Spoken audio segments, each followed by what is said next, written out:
안녕하세요. 행복한 TV의 유토입니다. 오늘은 인생을 바꾸는 데는 단 하루도 걸리지 않는다. 두 번째 시간인데요. 이 책도 읽으면서 굉장히 마음을 행복하게 해주는 그런 책인 것 같아요. 오늘은 7번째 신이 화장실을 맡은 이유라는 부분부터 한번 시작해 볼게요. 청소란 무엇인가? 위에 계신 분이 일러주시길 인간 사회에 비유하면 이렇다. 모든 집에는 7신이 붙어 있다. 처음 집을 지으면 이 7신이 후다닥 달려와 저마다 자신이 담당할 구역을 정한다. 제일 먼저 도착한 신은 가장 고급스럽고 비싸 보이는 응접실이 탐나 망설이지 않고 그곳을 차지한다. 두 번째로 도착한 신은 응접실 다음으로 멋지고 보기 좋은 현관을 맡는다. 이어서 세 번째로 도착한 신은 침실과 거실 가운데 고민하다 커다란 텔레비전과 번쩍이는 트로피가 장식된 거실을 차지한다. 네 번째로 도착한 신은 남아있는 곳 가운데 침실이 제일 멋있어 보여 그곳을 담당한다. 다섯 번째, 여섯 번째, 일곱 번째로 도착한 신들에게는 부엌과 욕실, 화장실이 남아있다. 다섯 번째로 도착한 신은 물을 다루는 세 곳 가운데서 고민하다가 부엌신을 뜻하는 조왕이라는 말도 있을 정도인 부엌이 좋겠다 싶어 그곳을 주관하는 신이 되기로 한다. 여섯 번째로 도착한 신은 더러움을 씻어서 흘려보낸다는 의미로 욕실을 담당한다. 마지막으로 도착한 7번째 신은 화장실밖에 남아있지 않아 하는 수 없이 그곳을 맡는다. 그런데 7신은 왜 이렇게 시간차를 두고 도착했을까? 저마다 들고 가는 것이 다르기 때문이다. 첫 번째 신은 아무것도 들지 않은 맨손으로 득달같이 달려온다. 두 번째 신은 자그마한 종이 봉투에 선물을 담아 들고 온다. 세 번째 신은 파우치처럼 생긴 가방에 선물을 넣어 온다. 네 번째 신은 작은 배낭에 선물을 채워오고 다섯 번째 신은 그보다 조금 큰 배낭을 지고 온다. 여섯 번째 신은 배낭 안에 제법 커다란 무언가를 넣어 들고 온다. 마지막으로 7번째 신은 등산하는 사람이나 지고 다닐 법한 아주 큰 가방을 둘러매고 나타난다. 아무리 빨리 움직이려고 해도 속도를 낼 수 없으니 꼴찌로 들어올 수밖에 없다. 그들이 들고 온 가방에 무엇이 들어있을까? 그 안에는 금은 보화가 가득하다. 찾아가는 집에 사는 사람들을 부유하게 만들어주기 위해서다. 특히 7번째 신은 다른 신들보다 마음이 따뜻하고 착해서 제일 큰 배낭을 짊어지고 온다. 비지땀을 뻘뻘 흘리면서 걷기는커녕 한 걸음도 제대로 떼기 힘들다 보니 천신만고 끝에 도착해서 마지막으로 남은 화장실을 차지하게 되었다. 이 신 이름은 우스사마다. 화장실의 신이라는 뜻이다. 화장실에 우스사마 감사합니다 라고 적어두면 그가 의욕이 충만해 복을 내려준다. 일본 사람들은 우스사마 기분을 좋게 하기 위해서 온쿠로다노 운자쿠 소아카라고 주문을 외운다. 무슨 뜻인지는 몰라도 이 주문을 외우면 정말로 좋은 일이 생겨 즐거웠다. 우스사마를 부르며 온쿠로다노 운자쿠 소아카라고 주문을 외우면 뜻하지 않게 돈이 생기기도 했다. 건강의 비결은 마음과 몸을 따뜻하게 하는 것. 유럽 어느 마을에 늪이 하나 있었다. 해마다 여름이 되면 모기 수만 마리가 극성을 부리는 곳이었다. 더군다나 말라리아균을 옮기는 모기였기에 매년 주민 수십 명이 말라리아에 걸렸다. 열이 40도까지 오르고 자칫 손을 늦게 쓰기라도 하면 목숨까지 잃는 무서운 병이기에 그 마을에서는 여간 심각한 문제가 아니었다. 주민들은 머리를 맞대고 해결할 방안을 고심하다가 십시일반 돈을 모아서 그 늪을 메우기로 했다. 그러자 모기가 사라지고 더 이상 말라리아를 걱정하지 않게 되었다. 그런데 어떻게 된 일인지 그동안 찾아보기 어려웠던 암 환자가 급증하기 시작했다. 알고 보니 말라리아로 고열이 났던 사람은 암에 대한 저항력이 보통 사람보다 뛰어났다. 암세포는 41도에서 42도 정도 열을 가하면 죽는다고 한다. 열에 약한 암세포는 고열로 장기가 뜨거워지면 더 이상 생존할 수 없다. 체온을 올리면 암에 걸리지 않는다. 인간의 몸을 뜻하는 한자인 체의 어원은 빈 영혼이다. 물질로서의 육체는 신이 잠시 빌려준 옷일 뿐이기에 그 안에 내 혼이 오롯이 들어가야 비로소 인간으로 완성된다. 혼이 들어있는 육체는 부패하지 않지만 혼이 빠져나가면 썩기 시작한다. 다시 말해 물질인 육체는 영혼에 종속되어 있다. 영혼이 이제 나이를 생각해야지, 이건 몸에 독이 될 뿐이야 라고 생각하면 육체는 그에 따를 수밖에 없다. 사소한 익살에도 호탕하게 웃음을 터뜨리는 마음이 따뜻한 사람은 영혼이 따스하고 더불어 육체도 따스하기 때문에 암이 자리 잡을 엄두를 못 내지 않을까? 웃지 못하는 사람은 마음속에 찬바람이 몰아치고 있는지도 모른다. 결국 웃지 않는 사람만 손해다. 작은 유머에 심드렁하다는 것은 자신에게 쏟아지는 선이나 호의를 감사합니다 라며 웃는 얼굴로 받아들이기는커녕 아니요 괜찮습니다 라고 손사래를 치는 꼴이다. 웃을 수 있는 기회가 생긴다면 웃지 않으면 나만 손해다 라는 생각으로 호탕하게 웃어보자. 마음이 냉랭한 사람은 끝내 건강을 해치게 될지도 모른다. 이왕 시작한 김에 암에 대해 좀 더 이야기해보자. 암에 걸린 사람들의 공통점을 추적해보니 그들은 암에 잘 걸리는 직업에 종사하고 있었다.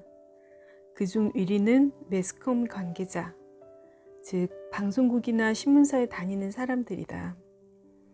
이들이야말로 1, 2초라는 눈 깜짝하는 시간에 쫓긴다. 짧은 시간 안에 멘트를 하거나 원고를 작성해야 하니 스트레스가 얼마나 클까. 2위 직업군은 버스나 전철을 시간에 맞춰 운행해야 하는 사명을 짊어지고 살아가는 교통 관계자들이다. 분초 단위까지 짜인 시간표에 따라야 하는 것은 물론이고 승객 사이에서 일어나는 문제나 교통 정체 때문에 생기는 스트레스도 엄청나다. 암에 걸리기 쉬운 직업 3위는 은행이나 증권사 직원들이다. 금융 관계자들은 정해진 틀에 맞춰 고객을 응대하거나 접대해야 하고 한편으로는 순간순간 변하는 환율이나 주식시장 동향도 놓쳐서는 안 되기에 늘 긴장하고 있다. 이 세 직업의 공통점은 모두 숫자에 쫓긴다는 것이다. 자신과 관련된 숫자를 지키지 않으면 인생이 곤두박질 칠 수도 있는 절박한 상황에 놓인 사람들이다. 원래 숫자란 사람들이 편리하게 생활하기 위해 필요한 수단이다.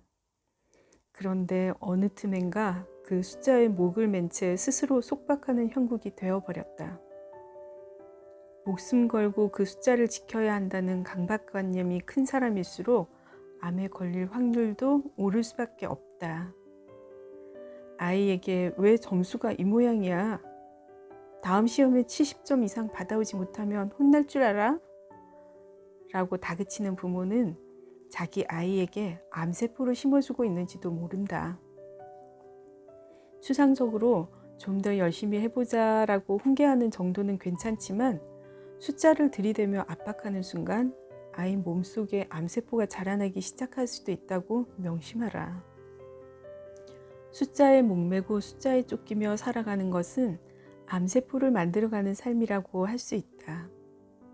이 원리를 이해하자 인체의 메커니즘도 이해하게 되었다.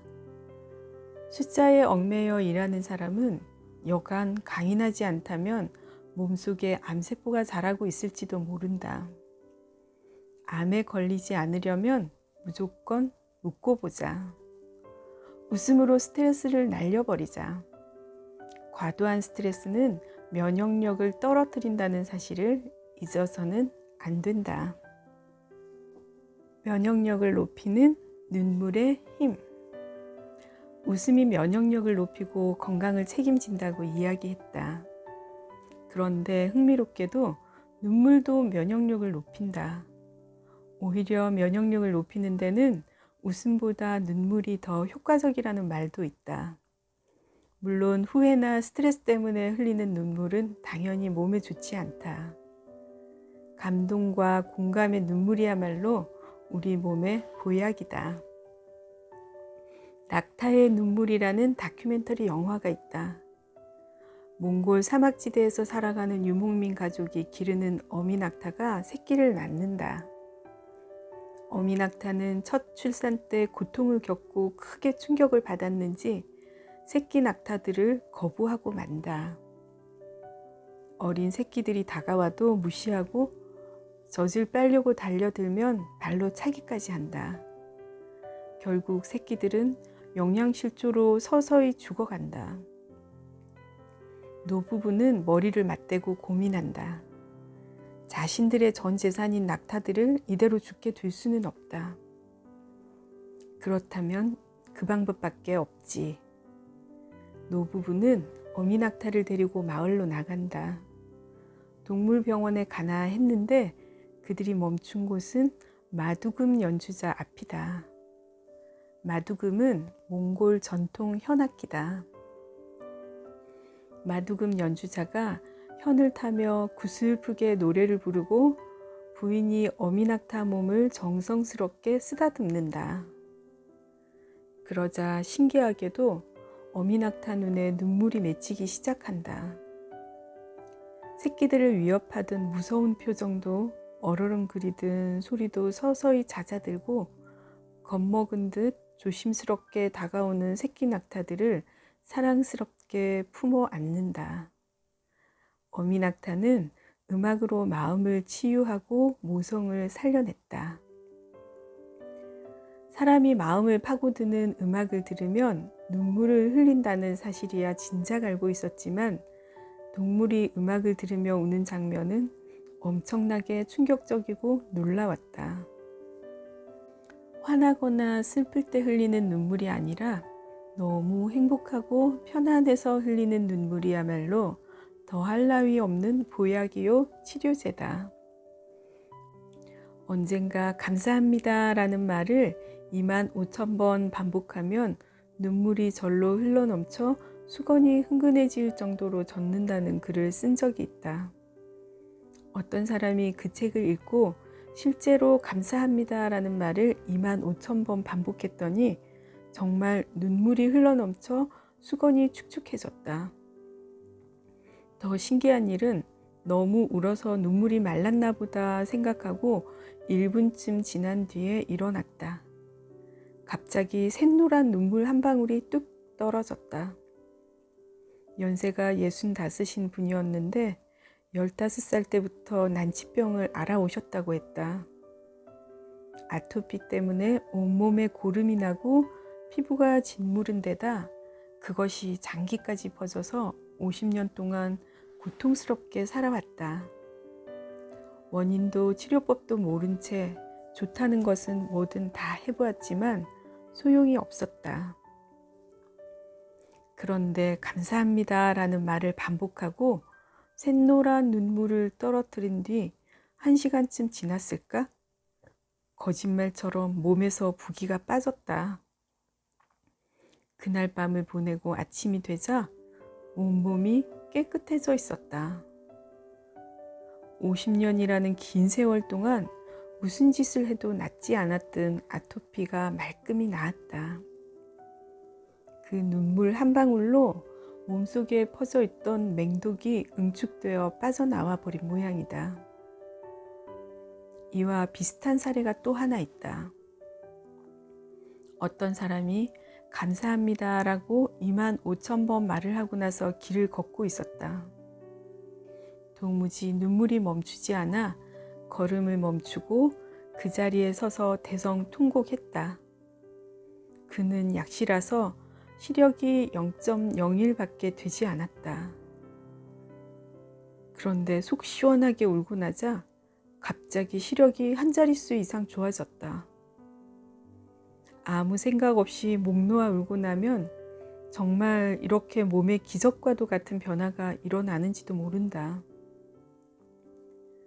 사람마다 일어나는 기적이 다르겠지만 감사합니다를 수없이 되뇌고 나면 신비롭고 불가사의한 체험을 누릴 수 있으리라 확신한다. 내 강연회에는 의사들도 가끔 온다. 일상적인 의료 현장에서 환자를 수없이 진료한 결과 내가 말한 결론에 도달한 사람도 몇 있다. 그들은 이렇게 말했다. 선생님 말씀대로 입에서 나오는 말로 그 사람이 병약한 체질인지 건강한 체질인지 판가름할 수 있을지도 모르겠군요. 의료행위나 약물의 기운을 허비하기 전에 인생관이 자기 몸을 망가뜨릴 수 있다라고 깨달은 여의사는 약을 처방하기보다 환자 이야기에 귀를 기울인 뒤에 치료를 하기 시작했다. 결국 약값으로 이익을 챙기지는 못하게 되었지만 더 이상 수입에 연연해하지 않게 되었다. 남편과 맞벌이를 하기에 수입은 남편에게 맡기고 환자를 치료하는 데 전념하자라고 생각했다. 그러자 어찌된 일인지 수입에 연연하지 않겠다는 각오와 다르게 초진료 수입이 어마어마하게 늘어났다. 병의 근본적인 원인을 알려주는 유능한 의사라는 소문이 퍼지는 바람에 병원 문이 닳도록 환자들이 줄을 이었다. 이야말로 신이 응원하기 시작한 전형적인 증거가 아닐까? 30여년 동안 정신세계와 초능력, 초자연적인 현상을 연구해 오면서 나름대로 알게 된 것이 있다. 신은 겸허한 사람을 좋아하고 교만한 사람은 싫어한다는 사실이다. 굳이 신의 영역까지 거론할 것 없이 인간 세계도 마찬가지다. 사회적으로 인정받는 사람, 친구가 많고 업계에서도 따르는 사람도 많은 이들은 하나같이 성품이 겸허하다. 인간관계나 교우관계가 원만하지 않은 사람은 성품이 교만해서인지도 모른다. 여기서 말하는 겸손과 교만은 일반적으로 이야기하는 것과는 의미가 조금 다르다.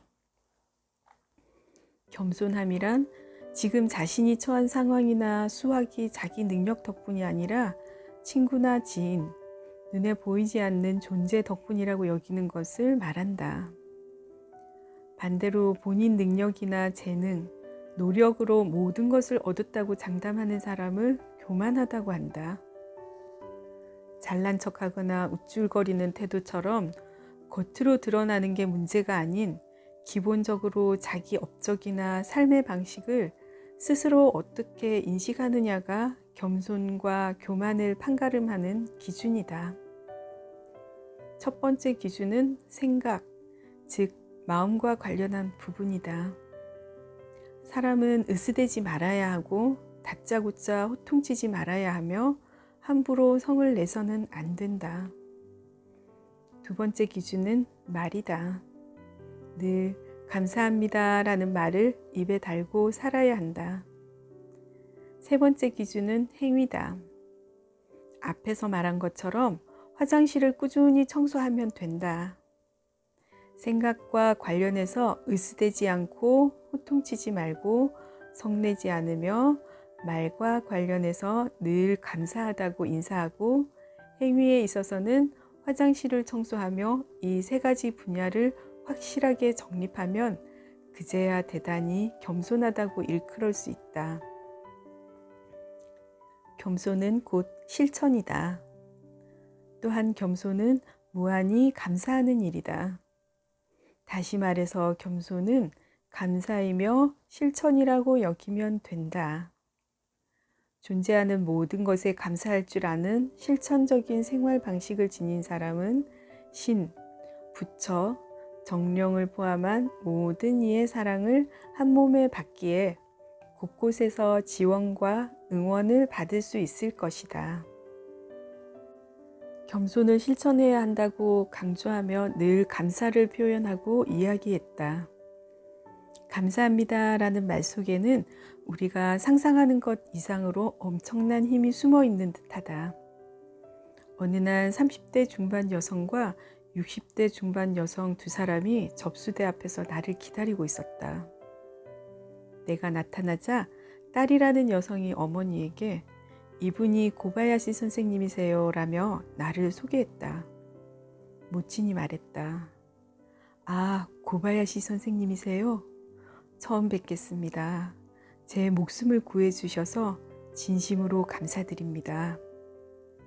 순간 당황했다. 저는 오늘 두 분을 처음 뵙는데요. 초면에 목숨을 구해드렸다고 하시니 약간 당황스럽네요. 조금 설명을 해주셔야 할 것 같습니다만. 그녀의 사연은 이랬다. 언제부터인가 몸이 약해지더니 발목 상태까지 심각해져서 벽이나 책상을 잡지 않으면 일어설 수도 걸을 수도 없을 정도로 악화되었다. 병원에 가서 검사하니 결과는 암 말기였다. 그녀는 정신력이 워낙 강했기에 암 말기라면 정확히 어떤 상태인지 물었다. 의사는 여기서 치료하기는 힘들 것 같습니다. 집에서 요양하시는 편이 좋을 듯 합니다. 라고 말했다. 암 말기이니 더 이상 손 쓸 수가 없고 집에서 남은 생을 잘 마무리하라는 말이었다.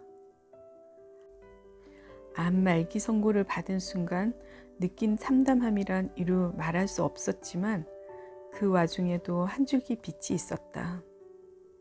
선고받기 일주일쯤 전에 딸이 이런 이야기를 들려주었기 때문이다. 고바야시라는 선생님이 있는데 그분 강연을 3번 정도 들었어요. 진심이 아니라도 좋으니 감사합니다 라고 25,000번 말하면 저절로 눈물이 흐른다고 해요. 2-3시간 정도 눈물을 흘린 뒤 다시 감사합니다 라고 말하려고 하는 순간 거짓말처럼 마음 깊은 곳에서 감사함이 용솟음 치면서 진심 어린 감사가 우러나온대요. 그 마음을 담아서 다시 감사합니다 라고 25,000번 되뇌면 갑자기 기쁘고 즐거워지면서 행복해지는 기적 같은 일이 일어난다고 해요. 당시 이 이야기를 들을 때는 에이, 어떻게 그런 일이 라며 가볍게 흘렸는데 일주일 뒤 암을 선고받자 불현듯 이 이야기가 빗줄기처럼 가슴속에 스며들었다. 더 이상 손 쓸 수 없다면 기적을 믿어보자. 하루에 1000번씩 100일 동안 감사하다고 말하면 아무리 숫자를 잘못 헤아린다 하더라도 5만 번은 채울 수 있겠지? 그녀는 하루에 1000번씩 감사하다고 말하기 시작했다. 그러자 신기한 일이 벌어졌다. 한 달 정도 지났을 무렵 벽이나 책상을 잡지 않고도 일어서고 걸을 수 있게 된 것이다. 2달이 지나자 주변 사람들에게 요즘 안색이 몰라보게 좋아지셨어요. 건강해 보이시네요 라는 말을 들을 정도가 되었다.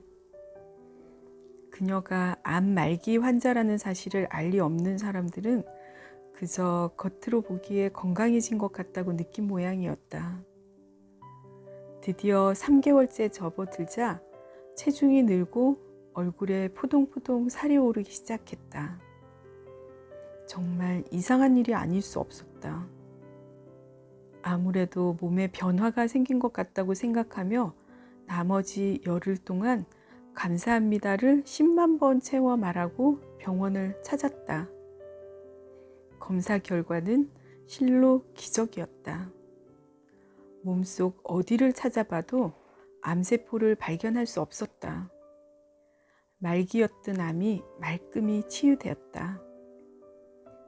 감사하다고 10만 번이나 거듭해 말한 결과 암이 나았다는 놀라운 이야기였다. 물론 모든 사람이 이 방정식대로 기적을 겪으리라고 장담할 수는 없지만 감사하다는 말에 엄청난 위력이 있는 것만큼은 틀림없다고 증명한 사건이었다. 감사하는 마음이 한계점을 넘어서면 일어나는 일. 감사합니다라는 말은 대단한 위력을 가져서 최대한 많이 하는 것이 좋다. 애써서 진심을 담으려고 노력하지 않아도 좋다. 사람들은 무슨 일을 하든지 가슴에서 우러나와 감사하라고 하지만 나는 형식적이라도 좋으니 최대한 자주 감사하다고 말하라고 권한다. 이렇게 자신하는 이유는 감사합니다라고 말하기를 지속하다가 어느 순간 한계점을 넘으면 진심 어린 감사가 저절로 넘쳐나기 때문이다. 사흘 동안 아무 생각 없이 계속해서 감사합니다라고 말한 사람이 이렇게 말했다. 하루 이틀째는 아무 일도 없었어요. 그런데 사흘째 아침 남편을 배웅한 뒤 설거지하고 청소하면서 감사하다고 읊조리는데 갑자기 가슴 깊은 곳에서 뜨거운 무언가가 솟구쳐 올랐어요. 구역질이 나나 싶어서 화장실로 달려갔죠. 음식을 잘못 먹지도 않았는데 이상하다고 생각하면서 잠시 있었더니 그 뜨거운 뭔가가 가슴을 타고 올라와 식도와 목젖을 지나고 이내 눈에서 눈물이 폭포처럼 흘러넘쳤어요. 사람이 이렇게 눈물을 많이 쏟을 수 있을까 하고 생각할 만큼 한없이 쏟아졌어요. 그렇게 1시간 정도 주저앉아 울었답니다. 고바야시 선생님이 굳이 마음을 담지 않고 감사하다고만 말해도 어마어마한 힘을 발휘할 수 있다고 하시는 이야기를 들었어요. 다른 사람들은 모두 진심을 담아 감사하다고 말해야 한다고 해서 나 같은 사람은 안 되겠다고 생각했거든요. 복합골절로 전치 3개월을 진단받은 사람이 병원 침상에서 계속해서 감사하다고 말했더니 1달 만에 완쾌했다는 이야기. 절대 안정하지 않으면 상한 척추가 끊어져 하반신이 마비될 수 있다던 사람이 하늘을 우르르며 계속 감사하다고 말했더니 언제 아팠냐는 듯 깨끗하게 나았다는 이야기. 이런 말을 듣고 그녀도 크게 의식하지 않고 그저 입에서 나오는 대로 감사하다고 말하기 시작했다. 식사하거나 사람들과 이야기할 때 말고는 오로지 감사하다고 말하기만 했다. 그렇게 사흘째 되던 날도 감사하다고 수천 번 말하고 있는데 느닷없이 눈물이 쏟아지더니 마음 깊은 곳에서 감사하다는 마음이 절절하게 들었다. 이런 심정으로 커피잔이나 접시 등 주변에 있는 것을 둘러보니 모든 것이 따스하고 감사한 마음으로 자신에게 말을 걸어오는 것 같았다고 했다. 그녀는 진심으로 감사하는 인사를 하기 시작했다. 저야말로 감사해요. 나야말로 감사합니다. 하나하나를 챙기려니 오후 내내 인사만 해도 시간이 모자랄 정도였다.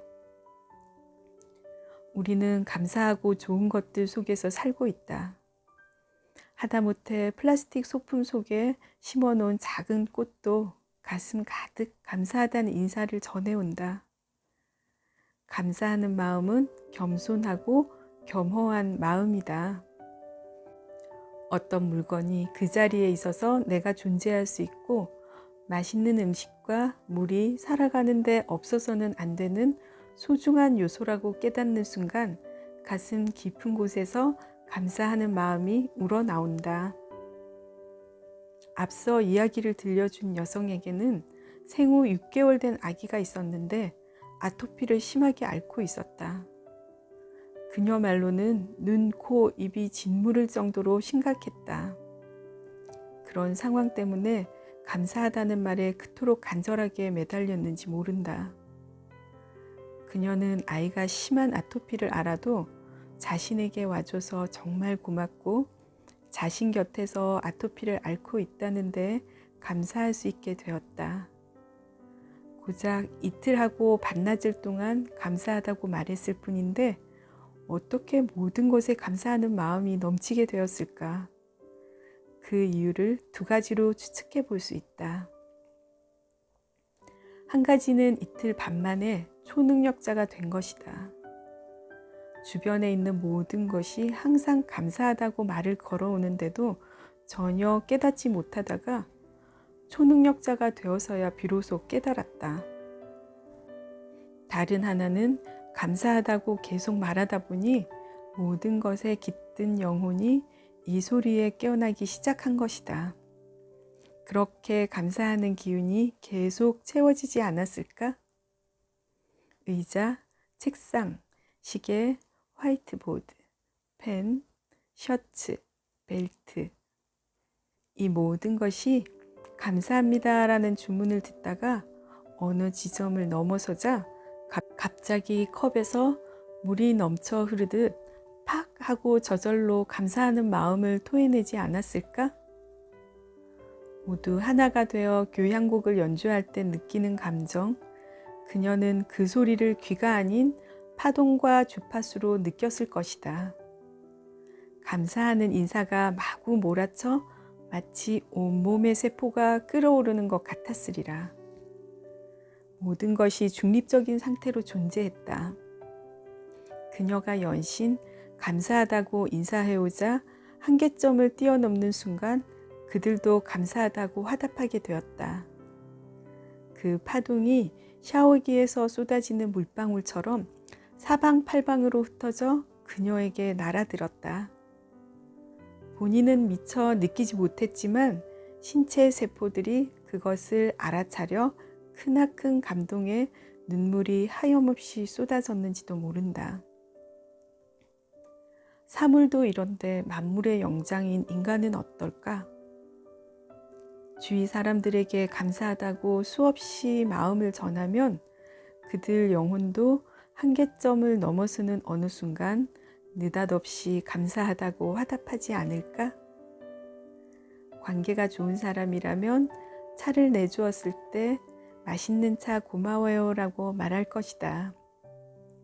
물론 개 중에는 불손하고 무례하며 부정적이고 공격적이라서 감당하기 힘겨운 사람도 있을 수 있다.